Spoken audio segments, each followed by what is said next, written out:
ఈ రోజు మా ఇద్దరి మీద ప్రధానమైనటువంటి బాధ్యత ఉంది.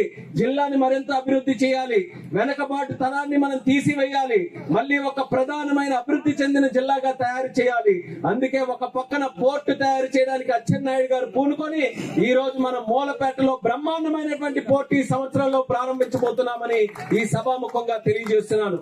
అలాగే మా శాఖ తరపున ఒక ఎయిర్పోర్ట్ కూడా మనకి నిర్మించాలని నా వంతుగా నా ప్రయత్నం కూడా నేను చేస్తున్నాను. అంటే హైవేస్, రైల్వేస్, పోర్టు, సముద్ర మార్గంలో, అలాగే మన ఎయిర్పోర్టు, ఇవన్నీ కూడా మన జిల్లాలో ఏర్పాటు చేసుకుంటే మన రాష్ట్రం దేశమే కాదు విదేశాల నుంచి కూడా ఎవరైనా ఇక్కడికి రావడానికి అందరికీ కూడా ఆమోదయోగ్యంగా ఉంటుంది, పెట్టుబడులు పెట్టడానికి ఉంటుంది.